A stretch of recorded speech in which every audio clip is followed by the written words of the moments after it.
Ayan, magandang hapon pong muli sa inyong lahat, mga mag-aaral, sa ating mga online learners po ngayon. Ayan, shout out po muna tayo. Ayan, Enrico Dalupan, magandang hapon. Tutor Alvin and Tutor Pine, my name is Enrico Manuel T. Dalupan. Okay, Joseph Conrad, Bulaklak, good afternoon po, Tutor Pine. Aliana Bravo, ayan, from Gamo Central School, grade 6, Mahogany si Aliana. Roxaline Aderoff, yan, watching from SDO, Batangas, Tilambo Elementary School. At yung iba nating mga online learners din na nakantabay, ay meron na silang mga F2F ngayon. Ayan, nagpaalam na sila sa akin noong nakaraan. Okay, ayan po si Eliza Triguino din, nandito din. Watching from Malasin Elementary School SDO, Ilagan Isabela, shout out din sa advisor niya, si Ma'am Joanne Darwin. Yan. Good afternoon din, Adrian Ray Rivera. Sa kanyang advisor, si Ma'am Sunny Bicarme Rarama. Okay. And Principal Sir Rodelio Domingo. Domingo Ganyo. Sa kanilang school, San Pedro Villa Concepcion Elementary School, Ross East District SDO, Isabela. Yan po. Flodifel Cruz, my name is Francis Joseph M. Cruz. Good afternoon sa iyo. Rufino A. Cruz Memorial Elementary School, SDO, Bulacan. Pulilan teacher, Pulilan, District of Pulilan, si Francis. Teacher niya, shout out si Ma'am Melanie A. Cabarubias and Principal Ma'am Rio Bernadette Tobera. Yan, grade 6 Venus, si Flodifel, si Francis Joseph. Okay. Eliza Jane Atriguino, yan. Princess Diane Baculio, yan. Estudyante ni Tutor Pine nito.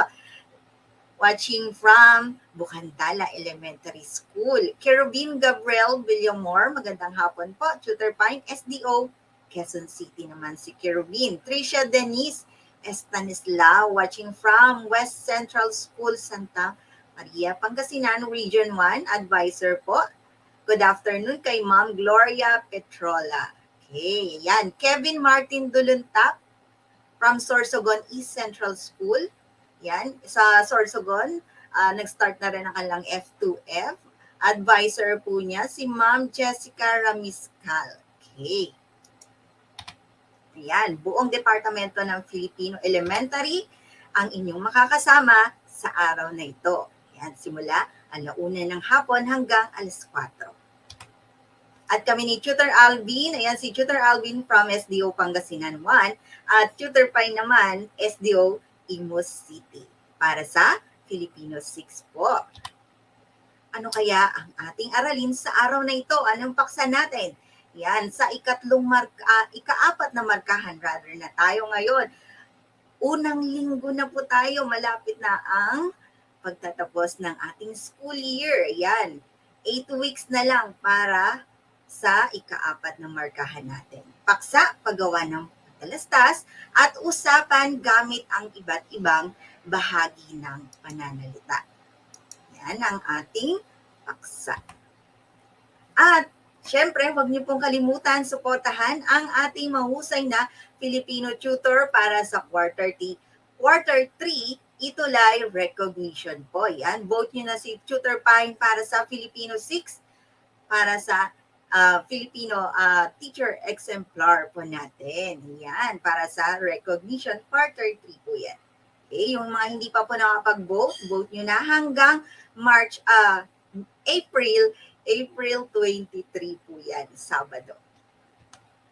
Okay, ika-4 na markahan na tayo para sa unang linggo, paksa ulit, paggawa ng patalastas at usapan gamit ang iba't ibang bahagi ng pananalita. Kung alam ninyo ang iba't ibang bahagi ng pananalita.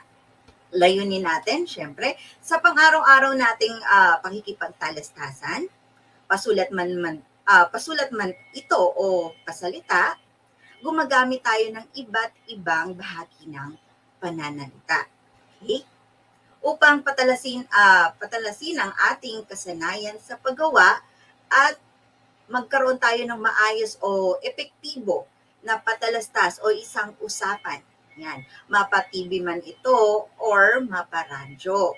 Maging sa isang pahayagan, yan, o sa iba't ibang uri ng akdang pampanitikan. Yan, ihandanan nyo na ang inyong mga sarili. Okay, nakagagawa ng patalastas at usapan gamit ang iba't ibang bahagi ng pananalita. Okay, ayan, handa na po ba ang ating mga online learners na nakaantabay kay Tutor Pine? Ayan, thumbs up po sa ating comment section kung handa na ang ating mga mag-aaral. Ayan, marami na pong handa. Dayan Tuason, Carl Dominic Baliwas. Ayan, may mga ano tayo. May mga, okay, Flodifel Cruz, Terrell Soriosa. Yan, good afternoon po from San Roque Central Elementary School. Terrell Seriosa from grade 6 Estrada. Jason Maverick, kaya Manangkil. Good afternoon sa iyo. Estudyante po na ni Tutor Pine yan. Eliza Jane Atreguino. And si Nicolay de Guzman. Good afternoon po. Yan. Tricia Lorraine Paguyo from San Pedro Villa Concepcion din si Tricia. Rojas East District SDO Isabela. Shout out sa Ma'am Sani Rarama and Sir Rodelio Ganyo, kanilang principal. Okay. Balik-aral muna tayo. Alam kong alam na alam ninyo ang mga bahagi ng pananalita. Panuto natin, kilalanin kung anong bahagi ng pananalita ang ibibigay ko sa sumusunod. Kataga o salitang mayroong salungguhit. Pipiliin ninyo kung ito ba ay pangalan, panghalip, pandiwa, pang-uri, pang-abay, ito ba ay pang-ukol, pangatnig, at pang-angkop. Yan ang iba't ibang nating mga bahagi ng pananalita. Ulit, ano-anong isasagot natin? Pangalan ba ito? Panghalip? Isa ba itong pandiwa, pang-uri, pang-abay, pang-ukol o pangatnig, at pang-angkop? Diyan kayo pipili ng inyong sagot. Okay, handa na po ba? Pangalan, panghalip, pandiwa, pang-uri, pang-abay, pang-ukol, pangatnig, at pang-angkop. Okay, para sa unang bilang natin. Isang malakas na bagyo ang Yolanda. Yung nakasalungguhit na salita ay na. Yung kataga dyan, na. Ano kaya ito? Pangalan, pandiwa, pang-ukol, pangatnig. Anong bahagi ng pananalita yung nakasalungguhit? Ayan, nandiyan na po ang kanilang mga sagot. Tingnan po ni Tutor Pine dito sa ating comment section. Ayan po. Si Carl Baliwas ang sagot niya, pang-angkop. Okay, Princess Dayan Baculio. Janice Marcos Rebaha, pang-angkop po. Yan, si Ma'am Alona Volante. I'm Alexander, gamit ko po ang account ng mama ko. Okay, good afternoon sa iyo, Alexander.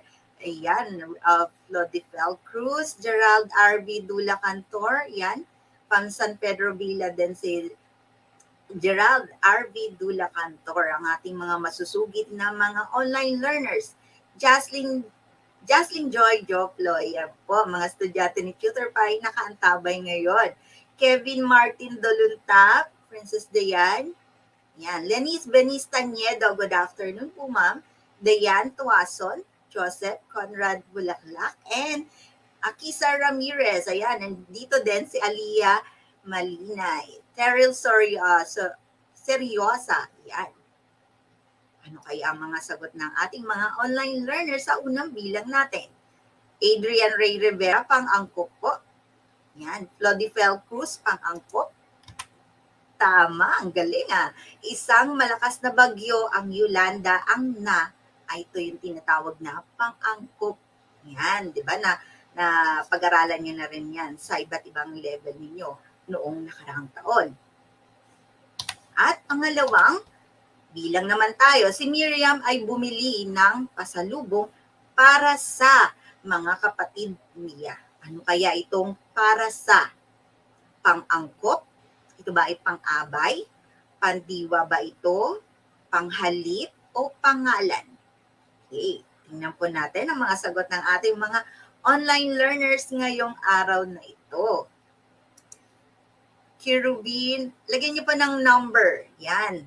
Number 2, Cherubin, Princess, Cassandrea Bravo, yan po. Roxaline Aderot, ang sagot nila, pang-ukol. Yan, Tricia Lorraine Paguyo, pang-ukol. Ayan, nandito na si Arian Zacarias, Eliza Jane Aterguino, Lynn Benice, si Terdy o Castro, nandito din, mga estudyante ni Tutor Pai. Cassandrea, Dixie Dash, si Dixie Dash. Okay, obligado. Yan po. Yan, shoutout din kay Sandrea Bravo from Gamo Central School, Grade 6, Mahogany. Yan, listening to the DepEd Itlay. Pang-abay, merong sagot na pang-ukol. Kay Francine Fernandez Magallanes, okay, pang-ukol po ma'am. Tama po, ito ay isang bahagi ng pananalita, pang-ukol yan. Para sa, okay, pangatlong bilang naman tayo, makinis ang kanyang pisngi. Yung nakasalungguhit ay makinis. Ano kaya ang katagan na ito? Anong salita? Itong salitang makinis, ano kaya ang bahagi ng pananalita? Ito, pang-abay, pangalan, isa ba itong pang-uri, isa ba itong pang-ukol o pandiwa? Okay. Arian May Zacarias, pang-uri. Joseph Conrad Bulaklak, ang sagot nila, pang-uri din. Ayan, Arian Lodifel Cruz, pang-uri po. Tamang sagot, ito ay pang-uri. Tama kayo. At pang-apat na bilang naman tayo. Darating na ang mga bisita mamaya. Ano kaya ang bahagi ng pananalita ito? Mamaya. Ito ba ay pangalan? Pang-abay ba ito? Pang-uri? Pang-ukol? O pandiwa? Okay? O isa itong pangatnig? Ano kayang bahagi ng pananalita ang salitang mamaya? Dayan Tuason, yan po. Akiza Ramirez, number 4 niya, pang-uri. Okay? Isa ba itong pang-uri? Pangalan?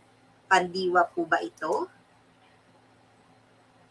Ayan. Eliza Gerald, Carl Joseph Salvador, pang-uri din na sagot niya. Isa itong pang-abay. Ayan. Di ba meron tayong mga pang-abay na pamanahon, panulan. Ayan. Isa itong pang-abay. Okay, para sa huling bilang natin. Sumasagot si Ian ng kanyang module. Ano ang bahagi ng pananalita na sumasagot, yung nakasalungguhit na salita? Ano po ba ito? Isa ba itong pangalan, pang-abay? Isa ba itong pang-uri? Isa ba itong pandiwa? Isa ba itong pangatnig o pang-ukol? Yan. Tingnan ko nga mga sagot ng ating mga online learners sa araw na ito. Flodifel Cruz, Janice Marcus. Okay, pakilagyan po ng number. Number 5 na po tayo para sa huling bilang natin. Okay, Sir Roderick Ruma, nandito din, nakaantabay kay Tutor Pai. Okay, Dayan Tuason, Kevin Martin Duluntap, Cherubin Gabriel, Kevin, Eliza, Dixie, pandiwa po. Sagot nila, tingnan natin. Tama kayo, isa itong pandiwa. Bahagi ng pananalita na pandiwa. Tuklasin naman natin ito, suriin natin ang sumusunod na patalastas. Ano ba itong tinatawag na patalastas? Gagawa kayo ng isang patalastas o isang usapan gamit ang iba't ibang bahagi ng pananalita. Kikilalanin natin kung anong bahagi ng pananalita ang mga salitang merong salungguhit dito sa sumusunod na patalastas. Okay, ang patalastas ay sila. Yan. Isang uri ito ng patalastas. Nag-iengganyo, humahatak, yan, ng kanyang mga customer. Ako ang mutya ng kalinsilay. Yan. Syampong silak ang gamit kong tunay. Mabango, madulas sa buhok kong taglay. Kaya't gamitin habang buhay. Isang uri ng patalastas. Ano yung mga nakasalungguhit na mga salita sa patalastas nating ginawa?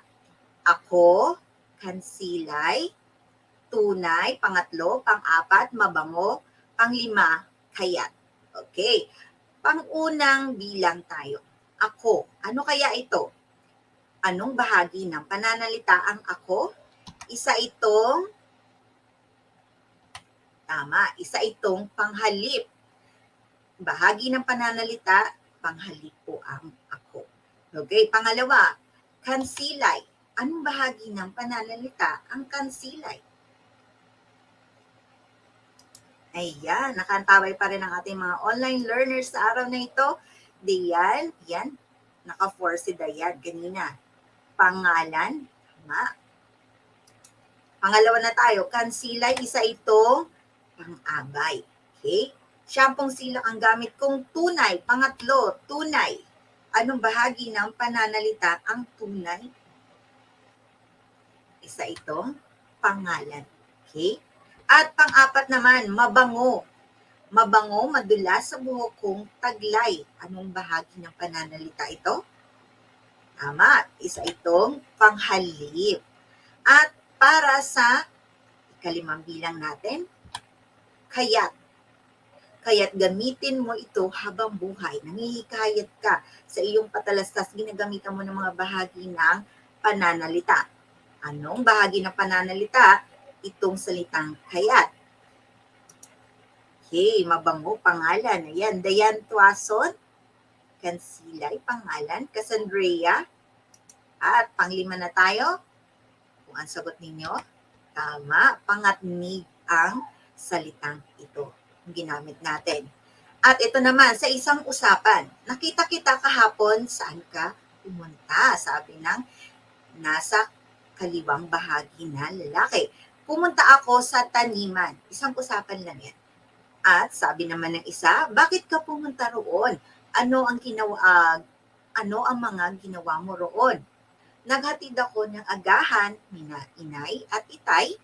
Pinakain ko ang mga alagang hayop namin, naligo sa sapa at tumulong sa pag-aani ng palay. Okay, pansinin natin ang mga ginamit na bahagi ng pananalita sa isang usapan na iyan. Ano ang mga salita? Ka. Ano kaya ang bahaging pananalita ito? Ka. Tama, isa itong panghalik. Okay? Ka. Tumutukoy siya sa tao. Ikaw, kinakausap mo. Ka, gumagamit ka ng ka, ito'y isang bahagi ng pananalita na panghalik. Pangpito naman, pumunta. Galing dyan sa usapan na yan. Pumunta. Anong bahagi ng pananalita ito? Pumunta. Okay, ayan. Adrian Ray Rivera, Cassandrea, Kevin Martin Duluntap. Okay po. Ano kaya ang tamang sagot dito? Pandiwa. Nagsasaad ng kilos. Tama kayo. At ang 8, naghatid. Ano kayang bahagi ng pananalita ang naghatid? Ginamit din sa isang usapan na yan. Ito ay sasaad ng kilos ulit. Ano ito? Tama kayo. Isa itong pandiwa. Bahagi ng pananalita, pandiwa. Nagsasaad ng kilos. Okay, sa sapa. Ano kayang bahagi ng pananalita ito? Sa sapa. Tumutukoy siya sa lugar. Yan. Sian Matthew Ponceling Gatong Pangalip. Okay, mga estudyante ni Tutor Pine sa online class. Okay, Dayan Tuason, Adrian Rivera. Ano sagot kaya ng ating mga online learners? Pang-siyam na po tayo. Okay, pang-abay po. Sabi ni Kevin, tama. Isa itong pang-abay na panlunan. Tumutukoy siya kung saan lugar mo ginanap yung kilos. At palay, salitang palay ay anong bahagi ng pananalita ang palay? Tama po kayo, isa itong pangalan.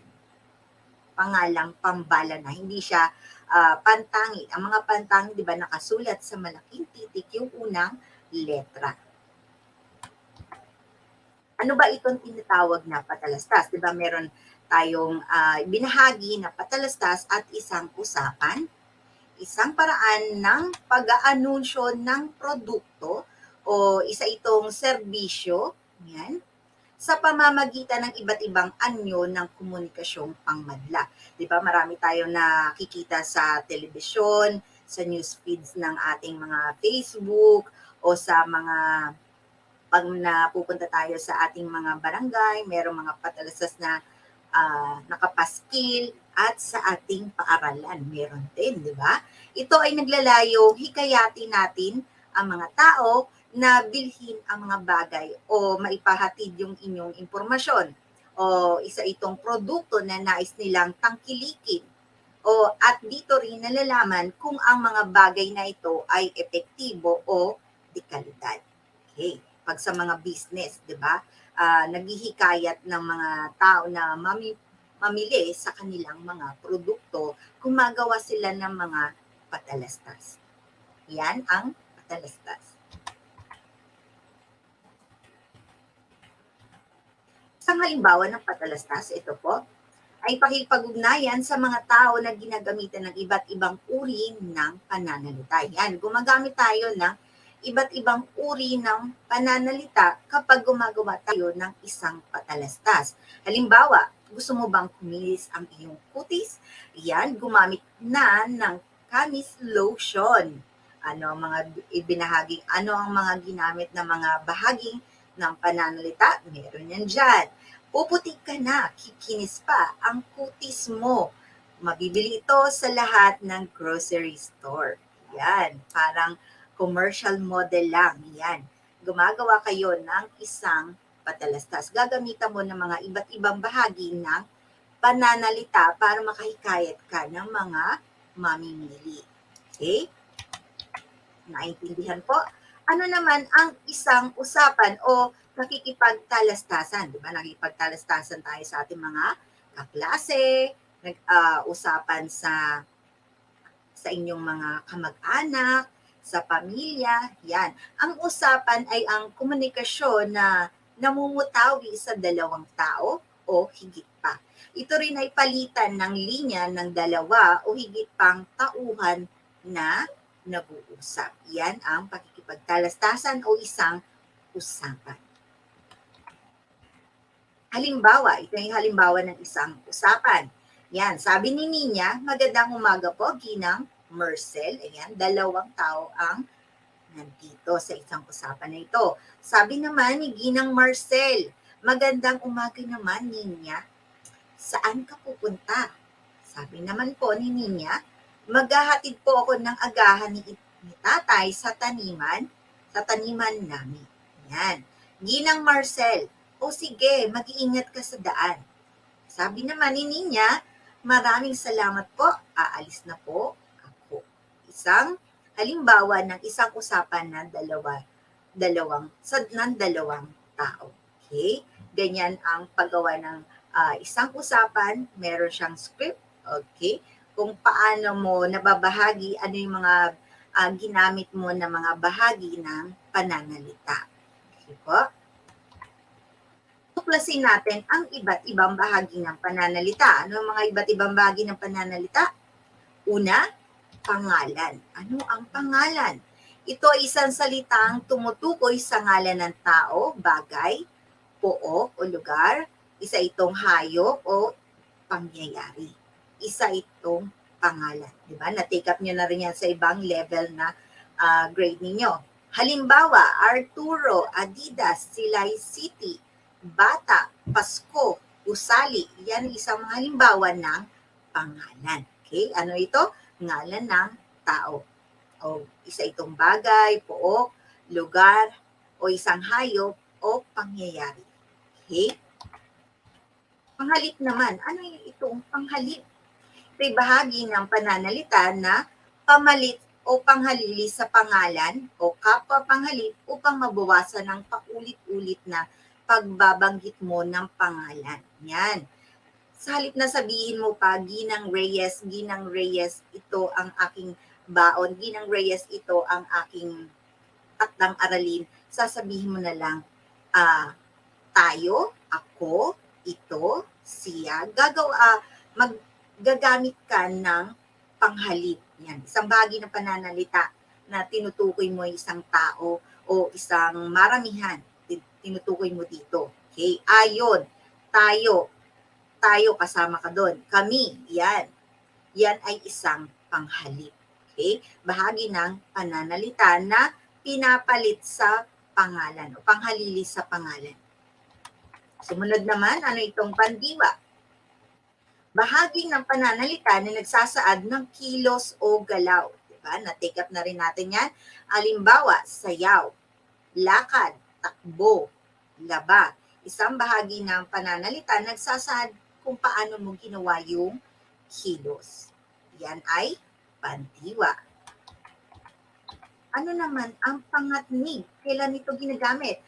Lipon ng salita o kataga na ginagamit mo pang-ugnay. Yan. Pinag-uugnay mo yung isang salita sa kapwa niya, isa pang salita or isa itong parirala. May phrases. Yan. Sa kapwa niya, isang parirala uli. O ng isa pang pangungusap para sa kapwa pangungusap. Dinudugtong mo yung bawat parirala. Yan. Or isang pangungusap. Halimbawa, ginagamitan mo ng ngunit, kung, kasi, subalit, o para. Yan ang mga halimbawa ng pangatnig na ginagamit natin. Yan, ginagamit niyo sa pakikipagtalastasan nyo, pakikipag-usap, hindi nyo napapansin na isa itong bagay ng pananalita na pangatnig. Okay po?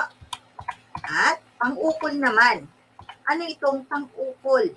Ito'y bahagi ng pananalita na nag-uugnay sa pangalan, panghalip, pandiwa, at pang-abay sa pinag-uukulan ng kilos, gawa, ari, balak, o isang layon.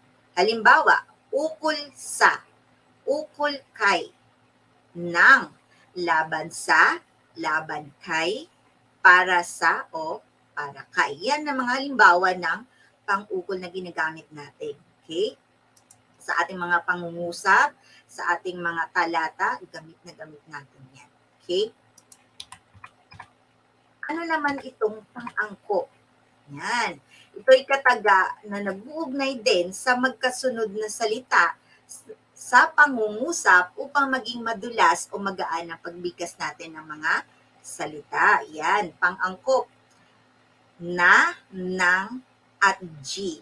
Yan. At alam niyo na kung paano gamitin yan. Diba? Kung ano ang huling salita na angkop na ilagay mo doon na halimbawa ng pang-angkop.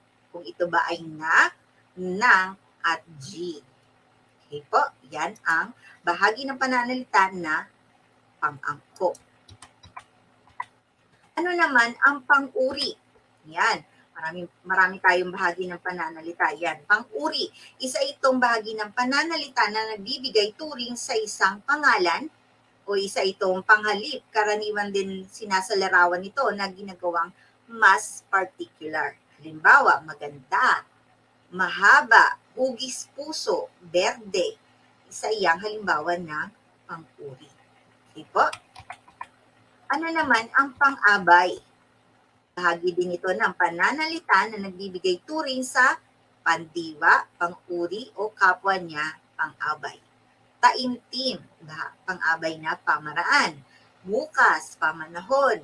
Sa paaralan, pang-abay na panlunan. Yan, kaunti. Yan ay iba't ibang halimbawa ng pang-abay.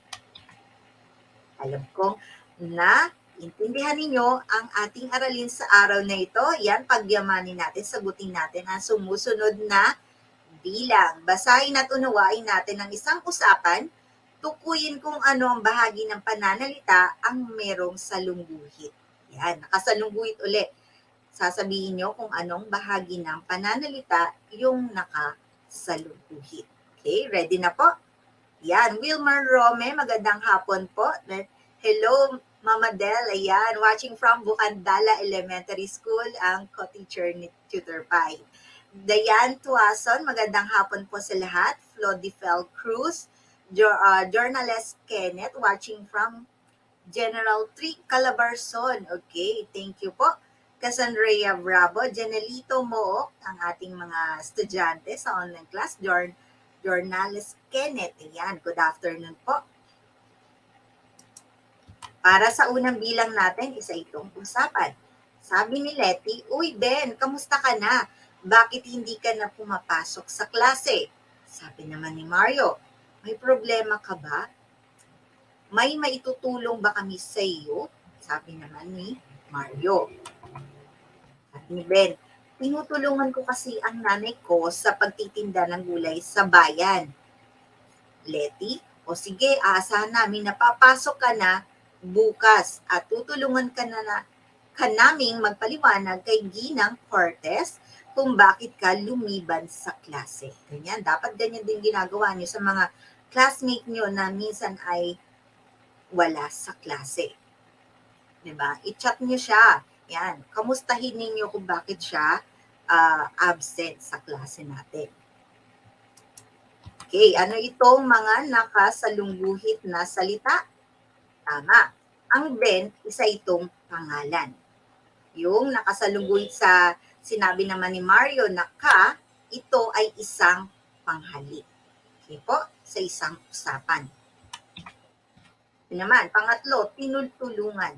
Bahagi ng pananalita na sinabi ni Ben, isa itong pantiwa. Okay po? At yung pang-apat na sa, bahagi ng pananalita, ito ay isang pang-abay. At panglima, bukas, isa itong bahagi ng pananalita na uri ng pang-abay. Okay po? Naintindihan mga online learners natin?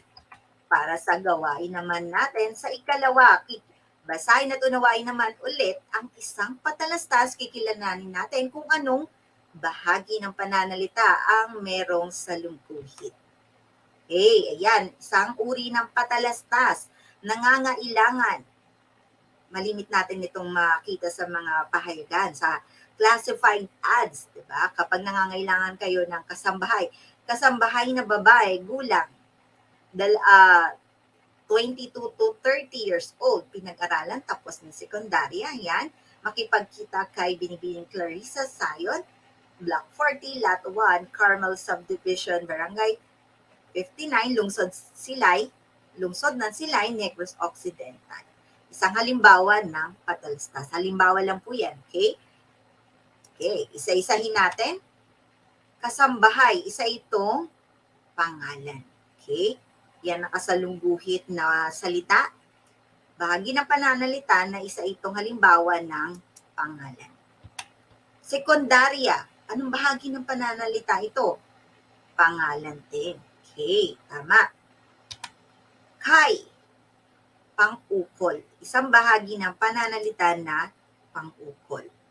At Binibining Clarissa Sayon, isang uri ng bahagi ng pananalita na pangalan. Diba? Gamit na gamit natin ang mga bahagi ng pananalita sa isang patalastas. At tumawag, huling bilang, tumawag, isang bahagi ng pananalita na pandiwa naman ito. Okay, na-gets po? Ang ating paksa sa araw na ito. Yan. Lagi nating isa-isip, ano ba itong patalastas ng uri o anyo ng komunikasyon o pakikipagtalastasan para sa pagmemerkado o pagbebenta upang maghikayat o mahimok ang mga madla na magpatuloy o gumawa ng ilang bagong kilos. Yan ang isang patalastas. Sa pinakakaraniwan naman, ang adhikang resulta ay ang maimpluwensyahan natin ang mga ugali at nang mamimili alinsunod sa isang alok na kalakal o produkto. Ang usapan naman ay isang uri ng komunikasyon na namumutawi sa dalawang tao o higit pa, pagpapalitan mo ng ideya o isang tao na sa kanyang kausap. Yan. Maaring tumutukoy sa tipan, dialogo ito, talakayan, o isang kwentuhan. Okay po? Yan ang ating aralin sa araw na ito. Alam kong marami kayong natutunan kay Tutor Pai. karagdagang gawain na natin. Ayan po, screenshot nyo na mga online learners para meron kayong badge sa susunod na linggo. Ayan, magbabahagi kami ng mga badge every week pag ibinahagi mo ang iyong karagdagang gawain na yan, ang binigay ni Tutor Pine. Ano po ito? Gumawa ng isang patalastas sa pamamagitan ng video. Magvi-video kayo ngayon ha. I-video, gamitin ang iba't ibang bahagi ng pananalita. Yan. Maririnig ko doon ang inyong mga ginamit na mga bahagi ng pananalita. Yan, scratch nyo lang, magawa kayo ng script, kahit maiksi lang, i-share ang early registration ng inyong paaralan. Okay po? Alam nyo ang patalastas ng inyong paaralan para sa early registration. Paano ito? Ibahagi mo ito sa pamamagitan ng iyong video. Yan po. At ito ang ating rubric sa paggawa ng patalastas. Sa pamantayan na yan, magkakaroon kayo ng inyong badge. Okay, yan ang ating unang badge para sa unang linggo sa Filipino Elementary, grade 6K. At huwag kalimutan na i-scan nyo lang po ang ating QR code yan, feedback form, yung inyong mga komento sa araw na ito, kung ano ang ating aralin sa araw nito. At huwag pong kalimutan, yan, itulay kaagapay natin sa pag-aaral sa bahay. Ating mga online learners, ituro sa bata ang dapat niyang lakaran. At hanggang sa paglaki niya, hindi niya ito malilimutan. At alam ko, sinasa-isip nyo ang mga yan. Okay? At ibinahagi din po ni Tutor Alvin ng kanyang adhikain, ang edukasyon ang pundasyon sa mas matatag mong kinabukasan. Kaya mag-aral ng mabuti. Yan po. Ito pong mali si Tutor Pine. Yan. Para sa Filipino 6. Yan. Samahan niyo po akong muli sa susunod na linggo. Week 2 na po natin. Ikalawang linggo para sa ika-4 na markahan. Okay po. Maraming salamat po sa pagtutok nyo kay Tutor Pine dito sa Filipino 6. Samahan niyo akong muli sa susunod na linggo. Susunod na po si Tutor Wen at Tutor Cheryl para sa Filipino